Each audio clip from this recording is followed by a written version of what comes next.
मेरा नाम रुचि है। बीते हुए कुछ सालों में मेरे साथ एक ऐसा हादसा हुआ था जिसके बारे में मैं आप लोगों को बताना चाहती हूँ। एक ऐसा हादसा जिसके बारे में सुनकर शायद आप लोग भी घबरा जाएंगे, क्योंकि जो मेरे साथ हुआ वो सब शायद आप लोगों ने अपनी आंखों से होता हुआ नहीं देखा होगा। मैं चाहती हूँ कि आप लोग मेरी ये कहानी बाकी लोगों तक पहुँचाइए, ताकि लोगों को पता चले कि इस दुनिया में कैसे कैसे लोग हैं और वो कैसे कैसे रिवाजों को अपनाना चाहते हैं और दूसरों की बहन बेटियों के साथ वो लोग क्या क्या करते हैं। शायद ये कहानी मुझे आप लोगों को सुनाते हुए मेरी आंखों से आज आंसू नहीं रुकेंगे, क्योंकि आपके साथ जब कोई बुरा करता है तो आपको बहुत ज्यादा तकलीफ पहुंचती है।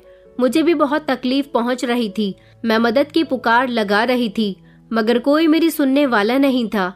तो फिर मेरी ये कहानी सुनकर मुझे बताइए कि आप ऐसी मुश्किल में पड़ जाएंगे तो आप लोग क्या करेंगे। आपके पास इस मुसीबत से निकलने का कैसा रास्ता होगा।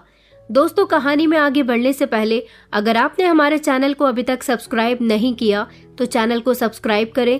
वीडियो अच्छी लगी तो वीडियो को लाइक करें और हाँ, कमेंट करके हमें अपनी राय जरूर दें कि आपको हमारी कहानी कैसी लगी।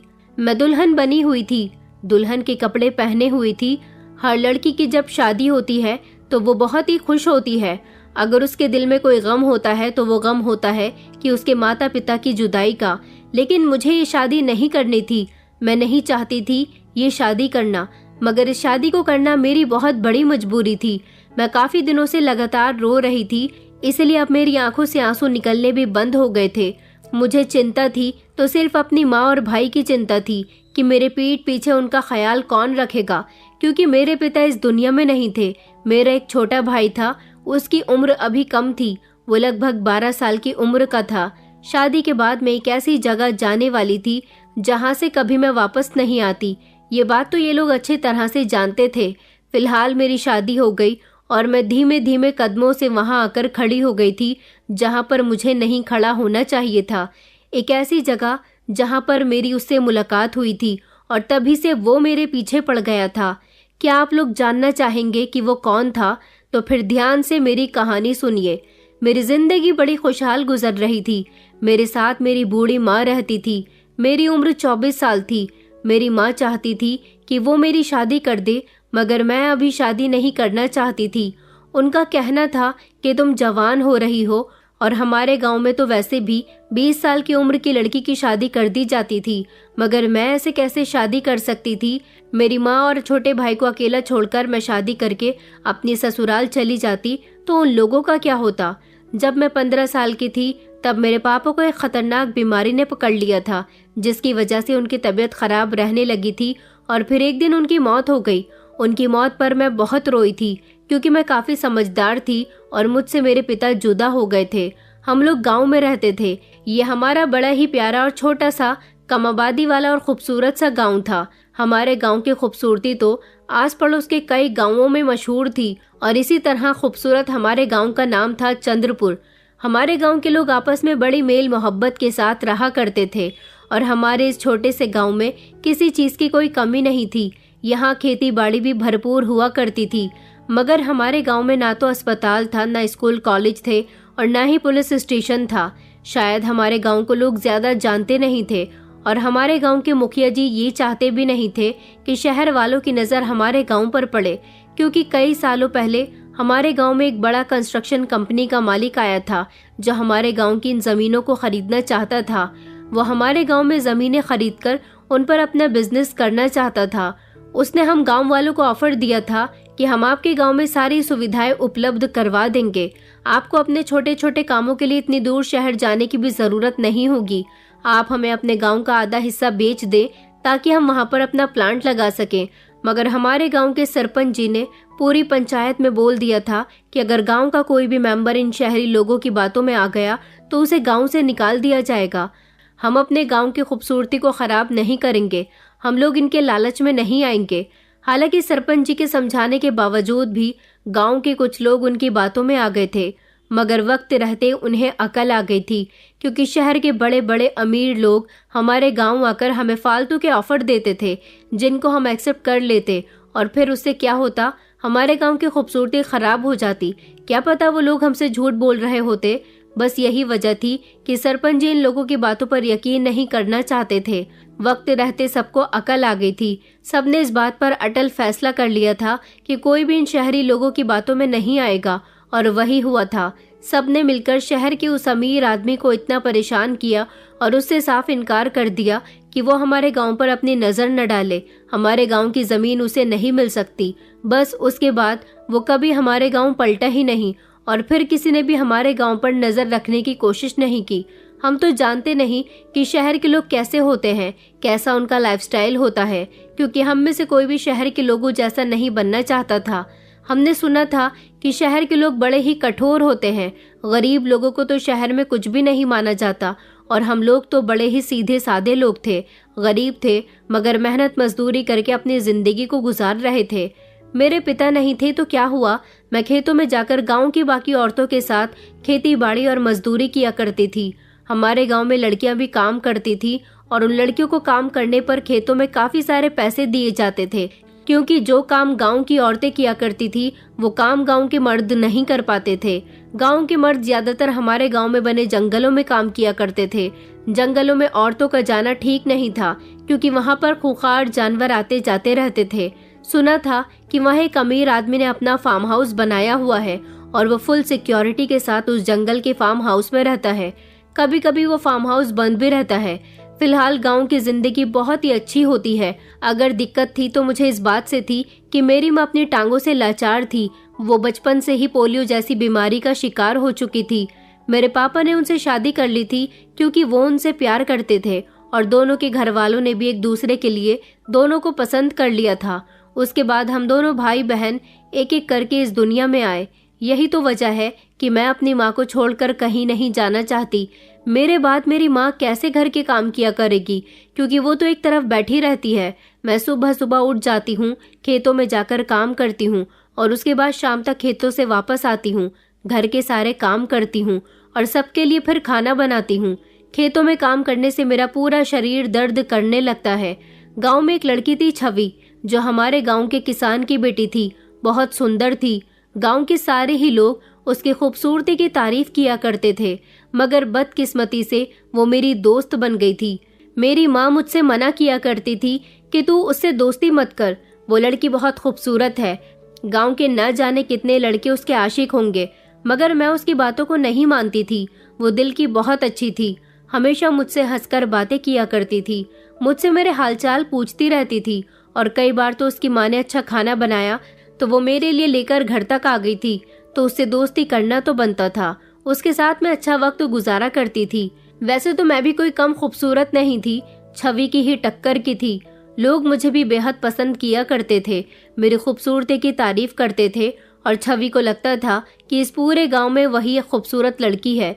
मेरी माँ तो अब बूढ़ी हो गई थी, बीमार रहने लगी थी ना, बस इसीलिए वो अपनी उम्र से बड़ी लगती थी। हमेशा बिस्तर पर लेटे लेटे यही कहती रहती थी कि मैं तेरी शादी करना चाहती हूँ। अब वो मेरी शादी कहाँ से करती, अच्छा रिश्ता कोई मिल नहीं रहा था, और मैं अभी शादी नहीं करना चाहती थी। एक दिन मुझे छवि ने बताया कि उसके लिए शहर से एक रिश्ता आया है। मुझे बड़ी खुशी हुई कि शहर से रिश्ता आया है, ये तो बहुत ही अच्छी बात है। हमारे यहाँ जिन लड़कियों की शादी शहर में होती थी उनको बड़ा खुशनसीब माना जाता था, क्योंकि जितनी भी लड़कियों की शादी अभी तक शहर में हुई थी वो सभी लड़कियां अच्छी रह रही थी। शायद शहर के लोगों की सोच गांव के लोगों की सोच से परे होती है। फिलहाल छवि हमेशा अपने पति के गुण गाती रहती थी, हमेशा उसकी तारीफ करती रहती थी कि वो ऐसे हैं वो ऐसे हैं। मैं तो उसकी बातें सुन सुनकर बस हंसती रहती थी, और मैं कर भी क्या सकती थी। मेरे दिल में तो अभी शादी का ख्याल दूर दूर तक नहीं आता था, लेकिन मैं ये नहीं जानती थी कि अब मेरे चेहरे की ये हंसी और मेरे होठों की मुस्कान पूरी तरह से गायब होने वाली है। उस दिन मैं बहुत थक गई थी। रात को बिस्तर पर जाकर लेटी तो बदन बहुत दर्द कर रहा था, किसी पल सुकून नहीं मिल रहा था। अभी मुझे गहरी नींद नहीं आई थी जब माँ दर्द से कर्राहने लगी। माँ की आवाज़ सुनकर मैं झट से उठी। मैंने माँ से कहा, माँ क्या हुआ है? तो माँ कहने लगी कि बेटा मेरी तबीयत ठीक नहीं है। मैंने माँ को छूकर देखा तो माँ को तो बहुत तेज बुखार था। ये देखकर मैं घबरा गई थी। मैंने कहा, माँ तुमने मुझे बताया क्यों नहीं कि तुम्हें तेज बुखार है? मैं अभी वेद जी से दवाई लेकर आती हूँ। माँ कहने लगी कि बेटा तू इतनी रात को वेद जी के पास जाएगी, भाई को भेज दे। मैंने अपने भाई की तरफ देखा तो वो गहरी नींद में सो चुका था। एक दो बार उसे जगाने की भी कोशिश की मगर वो नहीं जागा। मैं जल्दी से अपना दुपट्टा लेकर और माँ को तसल्ली देकर कि मैं अभी आती हूँ, घर से निकल गई थी। हमारे गांव में मेडिकल और डॉक्टर या फिर अस्पताल तो थे नहीं, इसलिए हमारे गांव में 2-3 वैद्य थे जो बहुत अच्छे माने जाते थे। वो जड़ी बूटियों की दवाई बनाया करते थे। मैं उन वैद्य जी के पास घर जाने के लिए निकल गई थी जो मेरी माँ का इलाज किया करते थे। जब मैं अपने घर से निकली और रात के अंधेरे में गांव की चौक तक पहुंची थी कि मेरी नजर एक कुत्ते पर गई। उसको देखकर तो जैसे मैं डर गई थी। बड़ा ही खूंखार, जानलेवा और खतरनाक कुत्ता नजर आ रहा था। अंधेरे में उसकी लाल लाल आंखें चमक रही थी। उसने मुंह खोला तो उसके लंबे लंबे दांत थे। मेरे तो पैर थर थर कांपने लगे थे। इस कुत्ते को मैंने आज पहली बार देखा था। ये कुत्ता कोई मामूली कुत्ता नहीं लग रहा था। न जाने ये कहां से आ गया था। इसे देखकर लग रहा था कि ये बड़ा ही खतरनाक कुत्ता है। अगर किसी पर इसके दांत लग गए तो वो जिंदा ना बच सकेगा। मैंने देखा वो कुत्ता इधर उधर टहल रहा था। मैं एक साइड पर छुपकर खड़ी हो गई थी कि ये यहाँ से चला जाए तो मैं आगे बढ़ूं, क्योंकि वैद्य जी का घर उस रास्ते से गुजरकर था जहाँ पर वो कुत्ता इधर उधर टहल रहा था। मगर मुझे माँ की दवाई लेकर घर जाना था। वो बुखार में तप रही थी। मुझे उनकी चिंता हो रही थी। इधर ये कुत्ता था कि जाने का नाम ही नहीं ले रहा था। धीरे धीरे दिन निकलने लगा था। इतना समय होने पर गांव के लोग जागने लगते थे और अपने कामों पर जाने लगते थे। तभी मैंने देखा कि वहां रास्ते से गुजरते हुए कुछ लोगों ने उस कुत्ते को देख लिया। कुत्ते को देखकर वो लोग भी डर गए थे और उन्होंने उस कुत्ते से डरना शुरू कर दिया। बल्कि वो सब मिलकर उस कुत्ते पर हमला करने लगे। वो बेचारा किसी का कुछ नहीं बिगाड़ रहा था तो फिर क्यों लोगों ने उस पर हमला किया था।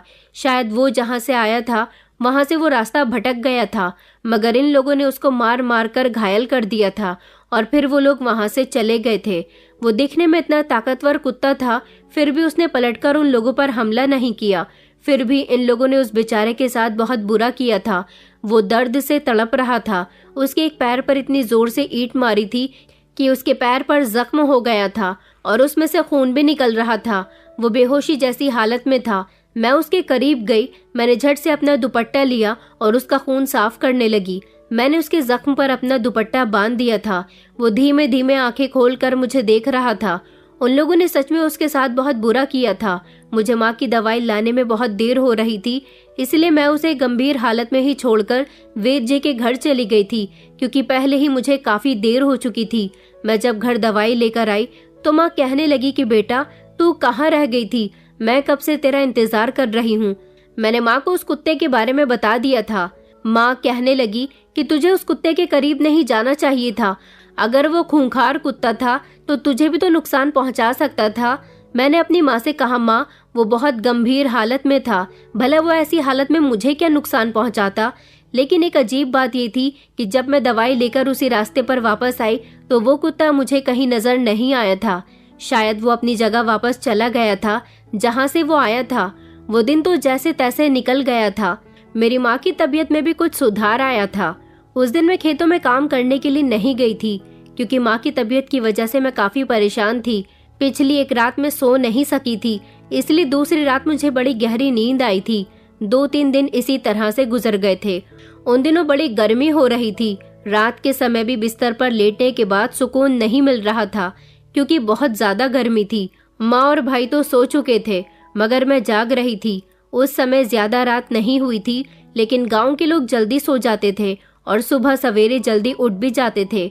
इसलिए रात के 12 बजे भी हम लोगों को आधी रात का समय लगता था। उसी समय मुझे ऐसा लगा जैसे हमारी गली में कुत्ता भौंक रहा है। बड़ी जोर जोर से कुत्ता भौंक रहा था। मुझे समझ नहीं आया कि क्या बात है। मैं दरवाजा खोलने के लिए बाहर चली गई थी, जब मैंने देखा कि ये तो वही खूंखार कुत्ता है। अब ये कुत्ता काफी हद तक बेहतर लग रहा था, मगर ये हमारे दरवाजे पर क्या कर रहा था।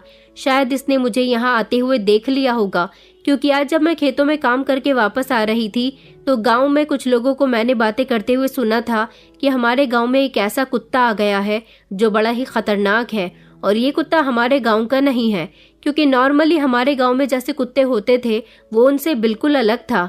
अब इसको देखकर मुझे डर लग रहा था, मगर वो लगातार मेरे दरवाजे के आगे भौंके चला जा रहा था। मुझे लगा शायद ये भूखा होगा। मैं उससे काफी दूरी पर खड़ी थी। मैंने अपना दरवाज़ा भी पूरी तरह से नहीं खोला था। मैं घर के अंदर गई और उसके लिए खाना लेकर आई। वो खाना मैंने अपने दरवाजे पर रखकर दरवाज़ा बंद कर दिया था, मगर वो फिर भी खामोश नहीं हो रहा था। मैंने दरवाज़ा खोला तो वो कुत्ता मेरे करीब आया और उसने मेरे कपड़े अपने मुंह से पकड़ लिए। मैं बहुत डर गई थी। मुझे लगा कि कहीं वो मुझ पर हमला न कर दे, मगर वो मुझ पर हमला नहीं कर रहा था। वो मेरे कपड़े खींचकर मुझे कहीं ले जाना चाहता था। वो मुझे कुछ इशारा कर रहा था, मगर मैं उसकी बात समझ नहीं पा रही थी। मैं उससे पीछे भागने की कोशिश करती तो वो मेरे आगे लपक रहा था। वो जब जब मेरे करीब आता मुझे उससे डर लगता और ऐसा लगता जैसे वो मुझ पर हमला करने की कोशिश कर रहा है। वो खुद को मेरी तरफ लपका रहा था। उससे बचने के चक्कर में उसके नाखून कई बार मेरे हाथ पर लग गए थे, मगर मैं उसकी बात को ना समझ सकी और उससे डरकर मैं सीधा अपने घर के अंदर आ गई थी। मैंने घर का दरवाज़ा बंद कर लिया था।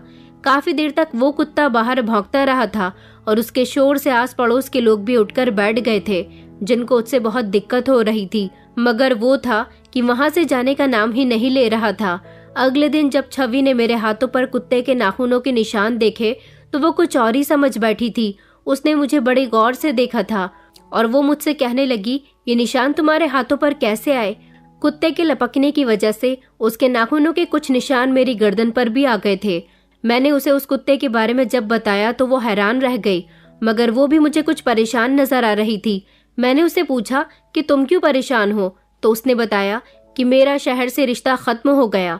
वो लड़का शहर की लड़की से शादी करना चाहता था और उसकी बहनों ने अपने भाई की मर्जी जाने बिना ही उसका रिश्ता मेरे साथ तय कर दिया। ये कहकर उसने उदास सी शक्ल बना ली थी। उसकी बात सुनकर मुझे बहुत अफसोस हुआ था, क्योंकि वो शहर के इस रिश्ते से बहुत खुश थी। फिलहाल अब वो कुत्ता सारा दिन मेरे घर के आगे भौंकता रहता था। मेरे दरवाजे पर जितने भी लोग आते हैं उन्हें नुकसान पहुंचाने की कोशिश करता था, उन पर हमला करता। सब लोग उस कुत्ते से परेशान हो गए थे। वो सब पर हमला करने लगा था, क्योंकि एक बार गांव के लोग उस पर हमला कर चुके थे, जिसकी वजह से वो घायल हो गया था। अब वो समझ गया था कि यहाँ के लोग दोबारा से उस पर हमला कर सकते हैं। मैं जैसे ही घर से बाहर निकलती वो मेरे पीछे पीछे आ जाता था। मैं जहाँ जाती वो मेरे पीछे रहता था। मैं उस कुत्ते की तरफ से इतना परेशान हो चुकी थी कि मुझे कुछ भी करके उससे अपना पीछा छुड़वाना ही था। न जाने क्यों ये कुत्ता मेरे पीछे लगा रहता था, मुझे कहीं ले जाने की कोशिश करता था। इसकी कोई बात मेरी समझ न आई थी। गांव वाले ये सब कुछ देखते रहते थे और गांव वालों को भी इस बात का पूरा यकीन हो गया था कि ये कुत्ता मेरी वजह से इस गांव में है, क्योंकि ये मेरे आगे पीछे घूमता रहता है। वो खेतों में मेरे साथ चला जाता था और वहां जाकर भी बस भौंकता रहता था और वहां की फसलों को नुकसान पहुंचाया करता था। उसके वहां होने से वहां के लोग बहुत डर जाते थे और इस वजह से खेतों में कोई काम नहीं कर पाता था। मैं भी इस कुत्ते से डरने लगी थी। ये एक जानलेवा कुत्ता था। इसके हमले से किसी की भी जान जा सकती थी। गांव में इस कुत्ते की वजह से एक अजीब तरह का दहशत और खौफ फैल गया था, क्योंकि गांव वाले उसे भगाने की कोशिश करते थे तो वो अपने बचाव के लिए उन पर हमला किया करता था। इस तरह गांव के काफी सारे लोग उसके हमले से घायल हो गए थे। ये कुत्ता किसका था ये कोई नहीं जानता था, लेकिन वो जब भी गांव के अंदर आता मेरे घर के दरवाजे पर शोर मचाने लग जाता था और जैसे ही मैं घर से निकलती तो वो मेरे पीछे पीछे होता था। अब तो मैंने उससे तंग आकर घर से बाहर निकलना भी छोड़ दिया था। एक रात जब ये कुत्ता मेरे घर के आगे भौंक रहा था, मैं बाहर चली गई थी, क्योंकि ये कुत्ता मुझे देखकर खामोश हो जाता था और मुझ पर झपटना शुरू हो जाता था। मैंने जब दरवाज़ा खोला और मैं घर से बाहर गई तो मैंने देखा कि वो कुत्ता मेरा दुपट्टा पकड़कर मुझे कहीं ले जाने की कोशिश कर रहा था, मगर मैं उसके साथ इतनी रात को कहाँ जा सकती थी। मैं बहुत डर रही थी। इसने भौंकना तो बंद कर दिया था, लेकिन ये मुझे छोड़ नहीं रहा था। इतनी ही देर में मैंने देखा कि मेरा छोटा भाई बाहर गली में आ गया था और इसने जब मुझे कुत्ते के साथ देखा तो वो मेरा हाथ पकड़कर मुझे घर के अंदर ले जाने लगा। उसे लगा कि ये कुत्ता मुझ पर हमला कर रहा है, मगर वो मुझ पर हमला नहीं कर रहा था। मेरे भाई का ऐसा रिएक्शन देखकर वो मेरे भाई पर झपट्टा मारने लगा और उस पर उसने हमला कर दिया। ये सब देखकर मैं बहुत परेशान हुई थी। मैं उसे अपने भाई से छुड़ाने की कोशिश कर रही थी तो उसने मुझ पर भी हमला कर दिया, जिसकी वजह से मेरे चेहरे पर भी निशान आ गए थे और मेरे हाथ पैरों पर फिर से उसके नाखूनों के निशान आ गए थे। वो कुत्ता जोर जोर से भौंक रहा था। आसपास के लोग भी जाग गए थे। वो कुत्ता लोगों की भीड़ देखकर वहां से भाग गया। इस कुत्ते के ऐसे शोर शराबे से गांव के लोग बेहद परेशान हो गए थे और अब ये फैसला गांव के सरपंच के पास चला गया था, क्योंकि मेरी और उस कुत्ते की शिकायत अब सरपंच जी के पास चली गई थी। गांव वालों का कहना था कि वो कुत्ता इसी लड़की के पास आता है, इसकी वजह से ही वो गांव के अंदर आता है और हम सबको उससे बहुत नुकसान पहुंच रहा है। अब मैं उन लोगों को क्या बताती कि इस कुत्ते से मेरा कोई रिश्ता नहीं था, बल्कि मुझे तो खुद इस कुत्ते से डर लगता था, क्योंकि हर रात गांव वाले कुत्ते की आवाज का शोर सुनकर मेरे घर के दरवाजे पर आकर देखा करते थे कि ये कुत्ता क्यों भौंक रहा है। सरपंच जी ने मुझे अपनी हवेली में बात करने के लिए बुलाया था। मैं जब वहां पर गई तो सरपंच जी ने मुझसे कहा कि बेटा, तुमसे जो भी पूछा जाए सच सच बताना। गांव वाले जो कह रहे हैं क्या वो सब सच है? ये कुत्ता तुम्हारी वजह से इस गांव में आता है या फिर तुमने ये कुत्ता खरीद लिया है? मैंने कहा, सरपंच जी, मेरी इतनी औकात कहाँ कि मैं शहर का इतना महंगा कुत्ता खरीद सकूं, बल्कि मुझे तो खुद इस खतरनाक कुत्ते से डर लगता है। सरपंच जी कहने लगे कि गांव वालों का कहना है कि ये कुत्ता तुम्हारे पीछे पीछे खेतों में भी जाता है, जिसकी वजह से खेतों में लोग काम नहीं कर पा रहे, वहां पर सब उससे डरने लगते हैं। देखा गया है कि वो कुत्ता सिर्फ और सिर्फ तुम्हारे पीछे रहता है। मगर मैं उनको यकीन दिलाते दिलाते थक गई थी कि ये कुत्ता मेरी वजह से नहीं आता और ये गांव वालों को नुकसान क्यों पहुंचा रहा है, ये बात तो मैं भी नहीं जानती थी। सरपंच जी ने मेरी बात पर यकीन कर लिया था, मगर उन्होंने कहा था कि हम ये बात पहले क्लियर कर लेते हैं कि वो कुत्ता तुम्हारी वजह से गांव में आता है या फिर कोई और बात है। अगर उसके यहाँ आने की वजह तुम हुई तो फिर हमें कोई फैसला लेना होगा। मैं तो उनकी बात सुनकर घबरा गई थी कि कैसा निर्णय। उन्होंने मुझे इस बारे में कुछ नहीं बताया था, मगर इस कुत्ते की वजह से मैं बहुत परेशान रहने लगी थी। हर रात ये कुत्ता फिर से मेरे घर के दरवाजे पर आने लगा था और अब तो सरपंच जी ने मेरे घर के आसपास कुछ आदमी लगा दिए थे जो ये देख सके कि कुत्ता आखिर आता किस वजह से है। मगर उन लोगों ने भी जब ये बात देखी कि वो कुत्ता हर रात मेरे घर के दरवाजे पर ही आकर क्यों भौंकता था, जब मैं बाहर जाती तो वो खामोश हो जाता था, तो ये बात क्लियर हो गई थी कि वो कुत्ता सिर्फ मेरी वजह से ही आता है। अब मुझे डर ये था कि सरपंच जी न जाने किस निर्णय की बात कर रहे थे। सरपंच जी ने फिर से गांव में पंचायत रखी थी और उस पंचायत में मुझे और मेरी माँ को बुलाया गया था। बाकी गांव के भी ढेर सारे लोग थे। वहां जाने के बाद सरपंच जी ने कहा था कि ये बात सच साबित हो गई है कि इस लड़की की वजह से ही ये कुत्ता गांव के अंदर आता है और देखा गया है कि ये कुत्ता जंगल से आ रहा है। अगर कुछ दिन तक और ये कुत्ता हमारे गांव में आता रहा तो हमारे गांव के लोगों का बहुत नुकसान होगा। उन्होंने मेरे हाथ पैरों पर कुत्ते के नाखूनों के निशान देखे तो कहने लगे कि शायद तुम उसे पसंद आ गई हो, शायद वो तुम्हें खाना चाहता है या फिर कोई और बात है, मगर वो जो भी चाहता है वो सिर्फ तुमसे चाहता है। उसने गांव वालों को अब तक बहुत नुकसान पहुंचाया है, यहाँ तक कि तुम्हारे खुद के भाई को भी वो नुकसान पहुंचा चुका है। इस कुत्ते को यहाँ से निकालने का कोई उपाय ढूंढना होगा। मगर क्या? गांव वालों का कहना है कि जिस किसी ने भी उसे यहाँ से भगाने की कोशिश की है, लेकिन वो हर बार नाकाम रहे हैं और इस सब की जिम्मेदार तुम हो। सरपंच जी की बात सुनकर तो जैसे मैं चौंक गई थी। मैंने कहा कि नहीं नहीं सरपंच जी, भला मैं अपने गांव वालों को नुकसान कैसे पहुंचने दे सकती हूँ? इसमें मेरी कोई गलती नहीं है। अभी पंचायत में ये सारी बातें हो ही रही थी कि इतनी ही देर में मेरी दोस्त छवि बोल पड़ी। उसने सरपंच जी से कहा कि सरपंच जी, मेरे पास एक रास्ता है जिससे ये कुत्ता भी यहाँ से जा सकता है और गांव वालों को कोई नुकसान भी नहीं पहुंचेगा। सरपंच जी ने उसकी बात को अहमियत दी और उसको अपनी बात आगे रखने का मौका दिया। छवि ने गांव वालों के सामने एक ऐसी बात रख दी थी जिसे सुनकर मेरे पैरों तले से जमीन निकल गई थी। वो मेरी दोस्त नहीं बल्कि दुश्मन साबित हुई थी। उसने सरपंच जी को बताया था कि अगर वो कुत्ता रुचि की वजह से हमारे गांव में आता है तो क्यों ना रुचि को ही इस गांव से उसके साथ भेज दिया जाए। अगर उसे रुचि मिल जाएगी तो फिर वो हमारे गांव नहीं आएगा और ना ही गांव वालों को कोई नुकसान पहुंचाएगा। ये बात सुनकर सब लोग हैरान रह गए थे, जबकि इस बात से सारे ही गांव वाले सहमत थे, मगर मैं इस बात से सहमत नहीं थी। मुझे क्या पता था वो कुत्ता कहाँ से आया था और वो मुझे अपने साथ क्यों ले जाना चाहता था। मुझे पता था वो मुझे कहाँ लेकर जाता। मैं जानती थी कि वो एक खूंखार जानवर है, वो मुझे मार देगा, मेरी चीर फाड़ कर देगा।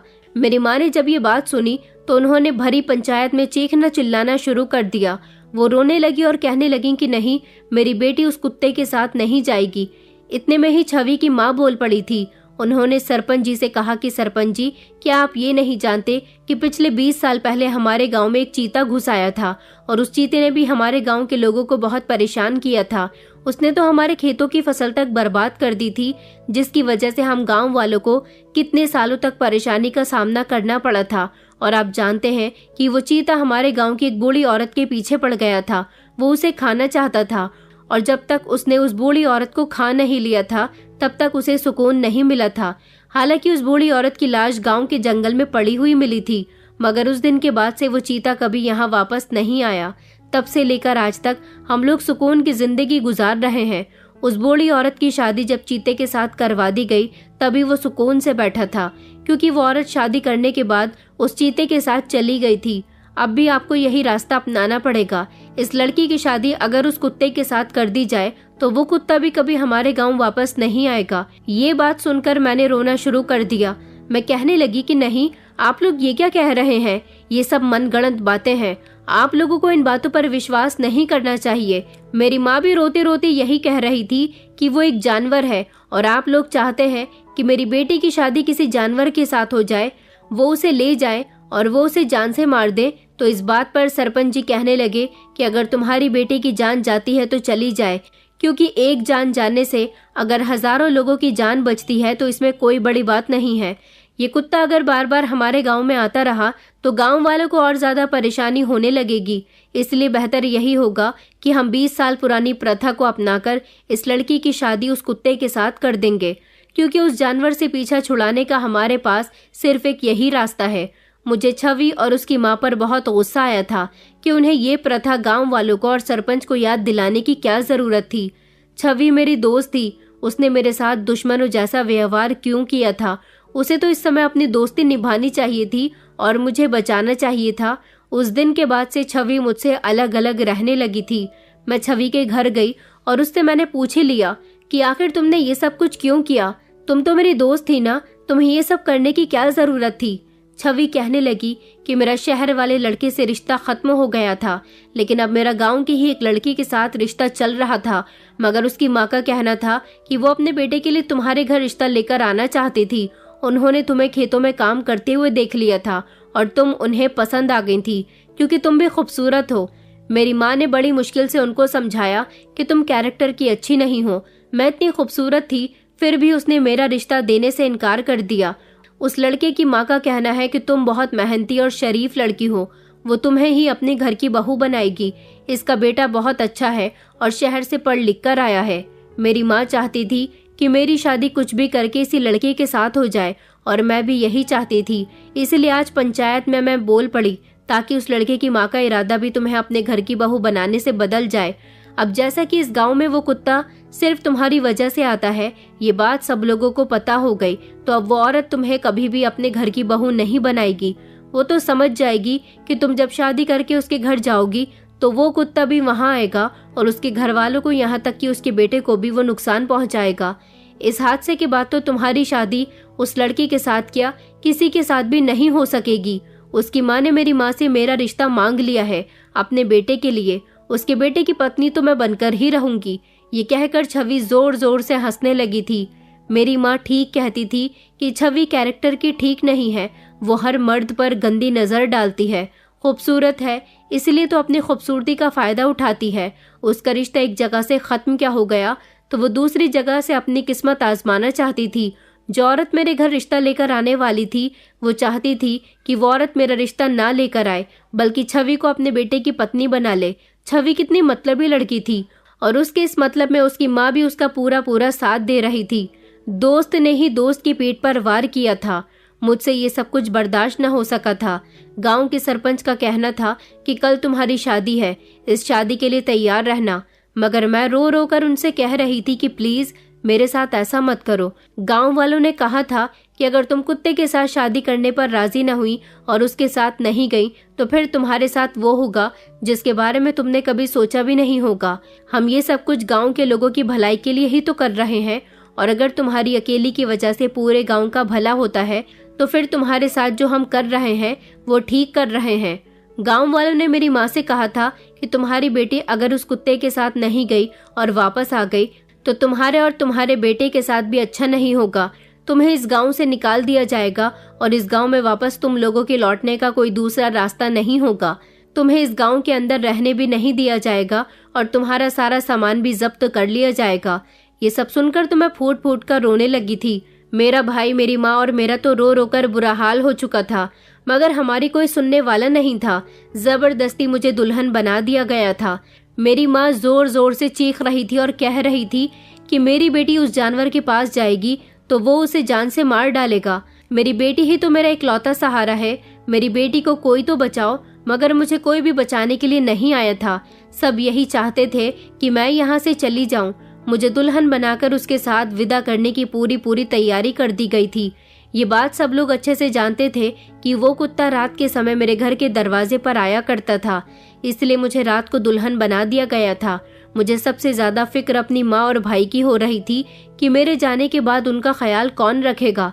मेरी तो तमन्ना यही हुआ करती थी कि मैं सारी जिंदगी शादी न करूं, मगर आज ऐसा वक्त आ गया था कि मुझे शादी करनी ही थी, और वो भी किसी इंसान के साथ नहीं बल्कि एक ऐसे जानवर से जिससे मेरी जान को खतरा था। और अगर मैं ऐसा ना करती तो गांव वाले मेरा जीना दुश्वार कर देते। साथ ही साथ मेरे भाई और मेरी माँ के साथ भी ये लोग बुरा करने वाले थे। इसलिए उस कुत्ते से शादी करना मेरे लिए एक बहुत बड़ी मजबूरी बन गई थी। उस कुत्ते के आने का वक्त हो गया था। गांव के लोग अपने अपने घर में छिपकर बैठ गए थे और मुझ पर भी नजर रखे हुए थे। रात के लगभग 2 बजे का समय हुआ जब वो कुत्ता मेरे घर के दरवाजे पर आकर भौंकने लगा था। मैं अपनी माँ और भाई से लिपटकर बहुत रोई थी, क्योंकि आज की रात जब मैं घर से निकलती तो कभी मुझे अपने घर वापस नहीं आना था। मैं निकली और फिर इस तरह मैं जब उस कुत्ते के पास पहुंची तो वो मुझे देखकर खामोश हो गया था। उसने झट से मेरा दुपट्टा अपने मुंह में थामा और वो मेरे आगे आगे चलने लगा। ऐसा तो वो हर बार ही किया करता था, लेकिन आज मुझे उसके पीछे पीछे जाना था, इसलिए मैं खामोशी से उसके पीछे पीछे चल रही थी। गांव के सारे ही लोग चोरी छुपके मुझे देख रहे थे। मेरी माँ और भाई का तो रो रो कर बुरा हाल हो चुका था। उन लोगों को भी जैसे तैसे समझा दिया गया था। वो कुत्ता मेरा दुपट्टा अपने मुंह में लिए आगे चलता चला जा रहा था और मैं उसके पीछे पीछे चल रही थी। रात का समय था, इसलिए मुझे बहुत डर लग रहा था। मेरे पैर थर थर कांप रहे थे। वो कुत्ता मुझे नुकसान तो नहीं पहुंचा रहा था, मगर वो मुझे गांव के जंगल तक ले आया था और यहाँ लाने के बाद वो मुझे इस जंगल में बने हुए एक फार्म हाउस में ले आया था। ये तो मैंने सुना था कि ये फार्म हाउस किसी शहर के अमीर इंसान ने बनाया है। बड़ी अजीब बात थी कि इस जंगल के बीचों बीच ये फार्म हाउस बनाना और यहाँ पर रहना बड़े ही डर की बात थी। फिलहाल मैं इस फार्म हाउस के अंदर आई क्योंकि ये कुत्ता मुझे अंदर तक ले आया था। मुझे डर तो बहुत लग रहा था और ना ही मैं कुछ समझ पा रही थी कि ये मुझे यहाँ पर क्यों लेकर आया है। मगर जब मैं वहाँ गई तो मैंने देखा कि एक जवान लड़का वहाँ पर बैठा हुआ था। इतनी दूर तक चलकर आते आते मैं बहुत थक गई थी। ऊपर से इतना ज्यादा रोने की वजह से मेरा दिमाग आउट ऑफ कंट्रोल हो गया था। और फिर जब मैंने यहाँ इस लड़के को देखा तो मुझे लगा कि कहीं किसी ने मुझे अपनी साजिश में तो नहीं फंसा लिया। कोई ऐसा तो नहीं है जो इस कुत्ते के थ्रू मेरा फायदा उठाना चाहता हो। मेरे दिमाग में तो तरह तरह के सवाल आ रहे थे। ये लड़का इस फार्म हाउस में बैठा हुआ शराब पी रहा था। जब इसने मुझे देखा तो ये मुझे फटी फटी आंखों से देखने लगा। इसकी ऐसी हरकत ने मुझे बहुत डरा कर रख दिया था। वो मुझे इतनी गौर से देख रहा था और मुझे देखते देखते उठकर वो धीरे धीरे मेरी तरफ चलकर आने लगा। उसकी एक सेकंड के लिए भी पलकें नहीं झपक रही थी। उसे देखकर मेरा शरीर थर थर कांपने लगा। उसने जैसे ही मुझे हाथ लगाया तो ना जाने मुझे क्या हुआ था कि मैं एक ही झटके से बेहोश हो गई और ना जाने कब तक मैं बेहोश रही थी। मगर जब मुझे होश आया और मेरी आंख खुली तो मैंने देखा कि मैं बिस्तर पर मौजूद थी और वही लड़का मेरे बराबर में बैठा हुआ था। मैं घबरा कर उठी। जमीन पर वो कुत्ता भी मौजूद था। मैं इन दोनों से बहुत डर रही थी और मैंने फिर से रोना शुरू कर दिया था। फिर वो लड़का कहने लगा कि तुम इतनी घबराई हुई क्यों हो और तुम इतना डर क्यों रही हो? रोना बंद करो। तुम्हें मुझसे डरने की जरूरत नहीं है पायल। जब उसने ये बात कही तो मैंने उससे कहा, पायल? कौन पायल? तो वो कहने लगा, तुम मुझे भूल गई पायल, मैं तुम्हारा राज हूँ। मैंने उससे कहा कि मैं पायल नहीं हूँ। तुम कौन सी पायल की बात कर रहे हो? बल्कि मेरा नाम तो रुचि है। तो वो चौंक कर मुझे देखने लगा और दूसरी नजर उसने उस कुत्ते पर डाली थी। मुझे लगा शायद इस लड़के को मुझसे कोई गलतफहमी हो रही है, इसलिए मैंने इसको अपनी पूरी कहानी के बारे में बता दिया था कि मेरे गांव वालों ने किस तरह से इस कुत्ते के साथ मेरी शादी करके मुझे इसके साथ भेज दिया। जब उसने मेरी पूरी बात सुनी तो वो कहने लगा, क्या तुम सच कह रही हो? मैंने कहा, मैं ऐसी सिचुएशन में आपसे झूठ कैसे बोल सकती हूँ? मेरी बात सुनकर वो अपना सर पकड़कर बैठ गया था। उसने अपने कुत्ते से इशारों में कुछ बातें की और फिर उसके बाद उसे बाहर जाने के लिए कह दिया था। वो कुत्ता बड़ा ही वफादार था, जो मुझे और मेरे गांव वालों को देखने में बड़ा ही खतरनाक लगता था। इस लड़के ने मुझे उसके जाने के बाद बताया, दरअसल 2 साल पहले मैं एक लड़की से बहुत मोहब्बत करता था। पिछले 6 महीने पहले उस लड़की की मौत हो गई और उसकी याद में मैं दिन रात शराब पीता रहता हूँ। मुझे उसकी बहुत याद आती है। दरअसल मैं शहर का रहने वाला हूँ, मगर यहाँ मेरे पापा ने जो फार्म हाउस बनाया हुआ है मुझे ये बहुत पसंद है। मुझे जंगल जैसी जगह पर जाने का बहुत शौक रहता है, इसलिए अपने मूड को फ्रेश करने के लिए और अकेलेपन को दूर करने के लिए मैं यहाँ पर आ जाता हूँ। मुझे जानवर बहुत पसंद है और ये कुत्ता मेरा पालतू कुत्ता है। इससे भी मैं बहुत प्यार करता हूँ और ये भी मुझे बहुत चाहता है। मैं यहाँ पर अपना अकेलापन दूर करने के लिए आता हूँ। एक दिन मेरा कुत्ता वीरू यहाँ से बाहर टहलने के लिए गया था और फिर शायद ये रास्ता भूल गया था। उस रात मैंने इसको बहुत तलाश किया था, मगर ये मुझे कहीं भी नजर नहीं आ रहा था। लेकिन जब धीरे धीरे दिन निकलने लगा तो मैं यहाँ के पड़ोस वाले गांव में इसे ढूंढने के लिए गया, तो ये वहीं पर मुझे बड़ी गंभीर हालत में मिला था। इसके जख्म पर कोई दुपट्टा बंधा हुआ था। मैं इसको वहां से उठा ले आया था और फिर तभी से ये मुझे कुछ कहने की कोशिश कर रहा था। मैं जिस लड़की को चाहता था उसका नाम पायल था और पायल की शक्ल तुमसे हूबहू मिलती है। अब मुझे ये बात समझ आई है कि ये मुझे तुम्हारे बारे में बताना चाहता था। इसने तुम्हें देखा तो ये तुम्हें पायल समझ बैठा। मैं हमेशा पायल के लिए परेशान रहता था। ये मेरी परेशानी को दूर करना चाहता था। ये जानवर है और इसे यही लगता है कि तुम पायल हो। मैं उसकी बात सुनकर चौंक गई थी। क्या सच में ऐसा था कि इस लड़की की गर्लफ्रेंड पायल की शक्ल मेरी शक्ल से मिलती थी? उसने मुझे यकीन दिलाने के लिए अपनी गर्लफ्रेंड का फोटो दिखाया था। वो बिल्कुल सच कह रहा था। मैंने उसे बताया कि उस रात इस कुत्ते के जख्म पर मेरा ही दुपट्टा बंधा हुआ था। मैंने इसकी मदद की थी, तभी से ये मेरे पीछे पड़ने लगा और फिर इस तरह गांव वालों ने मेरी इसके साथ शादी करवा दी कि इसके हमारे गांव में आने से हमारे गांव का और गांव के लोगों का नुकसान हो रहा है। ये बात सुनकर वो लड़का राज बहुत अफसोसमंद हुआ था। उसने कहा कि आज की सदी में भी लोग पढ़े लिखे होने के बावजूद ऐसी बातों पर विश्वास करते हैं। मैंने उसे बताया कि हमारे गांव का कोई भी इंसान गांव में रहकर शिक्षा हासिल नहीं करता।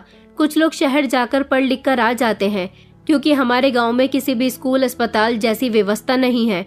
उसने कहा, तभी तुम्हारे गांव के लोगों की ऐसी सोच है कि उन्होंने तुम्हारी शादी मेरे कुत्ते के साथ करवा दी। दरअसल मेरा कुत्ता तुम्हें मेरे पास लाना चाहता था। वो तुमसे यहाँ आने की जिद करता था और तुम उसकी भाषा नहीं समझ सकी। तुम्हें यही लगा कि वो तुम पर हमला करता है। मैंने कहा कि आप सही कह रहे हो। मुझे ही नहीं बल्कि मेरे गांव वालों को भी यही लगता था। वो लड़का मुझसे बहुत शर्मिंदा हो रहा था। अब जबकि मैं उसके फार्म हाउस आ चुकी थी, मैंने उसे बता दिया था कि अगर मैं अपने गांव वापस गई तो गांव वाले मुझे अपने गांव से निकाल देंगे। इससे मेरी माँ और भाई की जिंदगी को भी तकलीफ पहुंचेगी। मुझे उनकी बहुत याद आती है। वो लोग उनका जीना दुश्वार कर देंगे। राज कहने लगा कि तुम्हें परवाह करने की कोई जरूरत नहीं है। तुम मेरे इस फार्म हाउस में आराम से रह सकती हो। मैं उसके फार्म हाउस में रहती तो थी, मगर मैंने देखा था कि वो चोरी चुपके मुझे देखता रहता था। शायद वो मुझे नहीं बल्कि मेरे अंदर अपनी पायल को ढूंढता था। काफी समय मैं उसके फार्म हाउस में रही। उसने मेरा बहुत ख्याल रखा था। मेरे यहाँ आ जाने से उसके चेहरे पर मुस्कुराहट आने लगी थी। वो मेरे साथ हमेशा बातें करता रहता था। कभी उसने मुझे गलत नजर से नहीं देखा था। हमेशा वो मेरी इज्जत किया करता था। मुझे उसके घर में रहते हुए असली जिंदगी जीने का एहसास होता था। कुछ दिन गुजरे तो एक दिन राज ने मुझे प्रपोज कर दिया था और उसने मुझसे शादी करने के लिए कहा था। उसने कहा था कि तुम भले ही मेरी पायल नहीं हो, मगर तुम्हारी शक्ल बिल्कुल पायल की तरह मिलती है। तुम उतनी ही मासूम हो। तुम्हारा यहाँ से जाने का कोई रास्ता नहीं है। तुम्हें मेरा वीरू यहाँ ले आया। मैं चाहता हूँ कि मैं तुम्हें अपनी जिंदगी में शामिल कर लूँ। शायद मेरी जिंदगी से पायल की कमी निकल जाए। राज एक अच्छा लड़का था। मैंने उसका प्रपोजल एक्सेप्ट कर लिया था और उससे शादी कर ली थी। वो मुझे अपने साथ अपने घर भी ले जाता था और यहाँ फार्म हाउस में भी ले आता था। उसका इस दुनिया में उसके फादर के अलावा और कोई भी नहीं था। उसके पापा शहर के बहुत बड़े बिजनेसमैन आदमी थे, जो गरीब लोगों की भी बहुत मदद किया करते थे। उन्होंने मुझे बहू के रूप में खुशी खुशी एक्सेप्ट किया था। वीरू, जिससे मैं पहले डरा करती थी, जो मुझे देखने में बहुत खतरनाक लगता था, अब ऐसा कुछ भी नहीं था। मैं उससे प्यार करने लगी थी। मैं उसके करीब भी जाती तो वो मेरी गोद में आकर बैठ जाता था, क्योंकि मेरी वजह से उसका मालिक खुश हो गया था। वो मुझे यहाँ लाना चाहता था और अपने मालिक को खुश देखना चाहता था। वो इस काम में सफल रहा था। अब तो वो मेरे शरीर पर किसी तरह के घाव भी नहीं डालता था। मैं इसका मतलब अब पूरी तरह से समझ चुकी थी। मेरी जिंदगी अपने पति के साथ बहुत अच्छी गुजर रही थी। लगभग 1 साल गुजर गया था। मैं अपनी ससुराल जाती रहती थी, जब एक दिन एक ऐसी खबर ने मुझे हिलाकर रख दिया था जिसके बारे में मैंने सोचा भी नहीं था। दरअसल मेरे जाने के बाद हमारे गांव में तरह तरह की परेशानियां आने लगी थी। गांव में पानी की किल्लत होने लगी थी। जिस नदी से हमारे गांव के लोग पानी भरा करते थे, उधर सूखा पड़ने लगा था। लोगों को पानी की बहुत परेशानी उठानी पड़ रही थी। पानी दूसरे गांव से उन्हें भरकर लाना पड़ता था। अपने गांव की नदी में सूखा पड़ जाने से पूरा गांव पानी की परेशानी उठा रहा था। गांव में पानी की व्यवस्था करवाने के लिए गांव के लोगों ने फैसला किया था कि वो शहर के किसी बड़े ऑफिसर से दरखास्त लगाने लगे कि वो हमारे गांव में कुछ भी करके पानी का बंदोबस्त किया जाए। मगर जब गांव के लोग ऑफिसर के पास गए तो उन्होंने ये केस लेने से मना कर दिया था। बल्कि उन्होंने तो ये कहा था कि हमें तो जैसा कहा जाता है हम वैसा ही करते हैं। आप लोग एक काम कीजिए, हमारे शहर के एक बहुत बड़े बिजनेसमैन हैं जो बहुत से लोगों की अब तक मदद कर चुके हैं। उनकी पहचान भी बहुत ऊपर तक है। अगर आप चाहें तो वहां जाकर अपनी बात रख सकते हैं। शायद वो आपकी कुछ मदद कर सके। वो इंसान कोई और नहीं बल्कि मेरे ससुर थे। फिर सारे ही गांव वाले मिलकर मेरे ससुर के पास आए थे। उनके घर पर उस समय मैं भी वहां पर मौजूद थी। जब मैंने अपने गांव वालों को अपने ससुराल वाले बंगले में देखा तो मैं चौंक कर रह गई थी। और जब उन्होंने मेरे ससुर को अपनी पूरी परेशानी बताई तो मेरे ससुर ने उनसे कहा था कि वो उनकी मदद कर देंगे। मगर मेरे ससुर के पास बहुत सारे लोग मदद के लिए आते थे, इसलिए वो ज्यादातर बिजी रहते थे। मैं चाहती थी कि मेरे गांव वालों की मदद की जाए। मेरे ससुर मेरे गांव वालों की बात को इग्नोर न करें। वो बड़े आदमी थे, इस बात को अपने दिमाग से निकालना उनके लिए कोई मुश्किल काम नहीं था। मेरे गांव वाले बड़ी उम्मीद से यहाँ आए थे। मैंने तो उनको देख लिया था, मगर वो मुझे नहीं देख पाए थे क्योंकि मैं बालकनी से छुपकर उनको देख रही थी। मुझे उस गांव की और गांव वालों की मदद जरूर करनी थी, क्योंकि वहां पर मेरा छोटा भाई और मेरी सगी माँ रहती थी। मुझे उनकी बहुत परवाह थी। मैं सोच रही थी कि मेरे बिना न जाने उन लोगों का क्या हो रहा होगा। मैंने ये सब कुछ अपने पति को बताया तो मेरे पति ने कहा कि ऐसी सिचुएशन में तुम्हें अपने गांव वालों से बदला लेना चाहिए, मगर तुम उनकी मदद क्यों कर रही हो? क्या तुम भूल गई हो कि उन लोगों ने तुम्हारे साथ क्या कुछ नहीं किया? तुम्हारे गांव वालों ने जब तुम्हारी परवाह नहीं की तो तुम उनकी परवाह क्यों कर रही हो? अगर उन लोगों को पानी की परेशानी होती है तो हो जाए। मैंने अपने पति को बताया कि उस गांव में मेरी माँ और मेरा छोटा भाई भी रहता है। आखिर उनकी क्या गलती है? इन सब गांव वालों की सजा मेरी माँ और मेरे भाई को क्यों मिले? ये सारी बात राज के दिमाग में आ गई थी और राज ने मुझसे वादा किया था कि वो मेरे गांव वालों की समस्या को हल करवा कर ही रहेगा। मेरे पति ने अपने पिता के साथ मिलकर गांव का विकास करने का फैसला किया था। उन लोगों के पास पैसे की कोई कमी नहीं थी। उन्होंने गांव में पानी का प्लांट लगवा दिया था, जिससे सभी लोगों के घरों में पानी सप्लाई हो गया था और सरकार द्वारा उन लोगों को मदद दी गई थी। गांव में बिजली घर की भी व्यवस्था कर दी गई थी और इन सारे कामों में थोड़ा वक्त लगा था। मगर गांव में स्कूल अस्पताल खोलने का भी वादा किया गया था। गांव वाले खुश थे, लेकिन जब गांव वालों को पता चला कि ये काम किसने करवाया है तो उन सब के होश उड़ गए थे। उन लोगों ने जब मुझे अपने सामने जिंदा देखा तो वो लोग अपने दिमाग में यही सवाल लिए बैठे थे कि मैं अभी तक जिंदा हूँ और मैंने ये सब कुछ कैसे किया। फिर मैंने उनको अपनी पूरी कहानी बताई और वीरू से भी उनको मिलवाया था। वीरू को जब गांव वालों ने देखा तो गांव वाले शॉक्ड रह गए थे, क्योंकि ये वही कुत्ता था जो गांव वालों पर हमला किया करता था। मैंने उनको बताया था कि जिस बिजनेसमैन इंसान के पास आप मदद के लिए गए थे वो इंसान मेरा ससुर है और मेरे कहने पर उन्होंने इस गांव का विकास करना शुरू किया। मैं चाहती तो आप लोगों से अपना बदला भी ले सकती थी, क्योंकि एक दिन आपने मेरी एक न सुनी थी और मेरी इस जानवर के साथ शादी कर दी। सारे गांव वाले शर्मिंदा होकर इस बात को सुन रहे थे। मैंने उन लोगों को बताया था कि मेरी शादी उनके बेटे के साथ हो गई। आप लोगों ने मेरी शादी कुत्ते के साथ की थी। आपको लगता था कि वो मुझे मार देगा, मगर मैं मरी नहीं, बल्कि मुझे राज ने दोबारा से जिंदगी दे दी। मेरी माँ और मेरे भाई को जब मैंने देखा तो मैं उनसे लिपटकर बहुत रोई थी। मुझे इस तरह से ससुराल में खुश देखकर उन्हें भी बहुत खुशी हुई थी, जबकि गांव वाले बेहद शर्मिंदा थे और वो लोग जो ये सोच रहे थे कि मेरी जगह अगर उनकी बेटी होती तो उन लोगों पर क्या बीतती। मगर अच्छा ये था कि मेरी जिंदगी अच्छी गुजर रही थी। राज ने मुझे बहुत प्यार किया था। उसके पापा ने मुझे कभी किसी चीज की कमी नहीं होने दी थी। मैंने जैसा कहा था उन लोगों ने वैसा ही किया था। कभी कभी कुछ पराये लोग भी इस तरह से अपने बन जाते हैं कि हमें अपने अपनों की याद ही नहीं आती। जिन गांव के लोगों को मैं अपना समझा करती थी उन गांव वालों ने ही मेरे साथ बहुत बुरा किया था। मगर अच्छी बात ये थी कि वक्त रहते उन सबको अकल आ गई थी। मेरे साथ क्या, वो आगे से गांव की किसी भी औरत या लड़की के साथ अब दोबारा कुछ ऐसा वैसा नहीं करेंगे। छवि मेरी दोस्त, जो उस लड़की के साथ शादी करना चाहती थी, जिसकी माँ मेरे घर मेरा रिश्ता लेकर आना चाहती थी, उसका रिश्ता तो उस लड़की के साथ लग गया था। मगर मेरे जाने के कुछ समय के बाद उस लड़के का एक्सीडेंट हो गया और वो मर गया था। छवि की शादी यहाँ भी नहीं हो सकी थी और मैं अब शादीशुदा हूँ और अपने पति के साथ एक अच्छी जिंदगी गुजार रही हूँ। ये सब जानकर छवि भी बहुत शर्मिंदा हुई थी। उसे खुद पर बहुत पछतावा हो रहा था। उसने और गांव वालों ने अपने किए की मुझसे माफी मांग ली थी। अगर आप लोगों के आसपास भी गांव में कोई भी ऐसी प्रथा या रिवाज को ज्यादा मान्यता दी जाती है जहां पर किसी भी लड़की या औरत की शादी किसी भी जानवर के साथ करवा दी जाती है, तो आप लोग हमें इसके बारे में जरूर बताइएगा, ताकि हम आपकी स्टोरी को भी बाकी लोगों तक शेयर कर सके। और जितना हो सके इस रिवाज को खत्म करने की कोशिश कीजिए, क्योंकि ये फालतू की मनगढ़ंत रस्में होती हैं।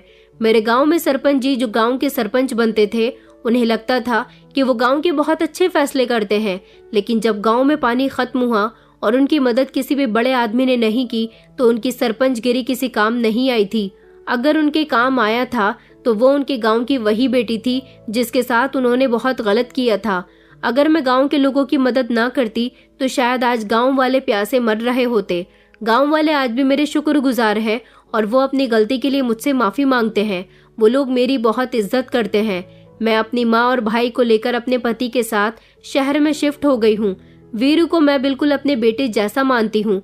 उसे बहुत प्यार करती हूँ, क्योंकि मेरे पति को शुरू से ही जानवरों से बहुत लगाव है। इसलिए यहाँ रहते हुए मुझे भी जानवरों से अब काफी लगाव हो गया था। मेरे पति के पास वीरू ही नहीं बल्कि और भी कई सारे जानवर मौजूद हैं, जिनको उन्होंने अपने घर में एक छोटा सा चिड़ियाघर बनाकर उसमें करके रखा हुआ था। अगर कोई हमारे साथ गलत करे तो जरूरी नहीं कि हमें भी बदले में उसके साथ गलत ही करना चाहिए। कभी कभी लोगों को उनकी गलती का एहसास दिलाने के लिए हमें उनके साथ अच्छाई करनी चाहिए, तभी उन्हें उनकी गलती का गहराई से एहसास होता है। दोस्तों, उम्मीद करती हूँ आपको हमारी कहानी पसंद आई होगी। कहानी पसंद आई है तो वीडियो को लाइक करें, चैनल पर नए हैं तो चैनल को सब्सक्राइब करें और हाँ, नोटिफिकेशन बेल को जरूर दबाएं ताकि अगली अपडेट सबसे पहले आपको मिले।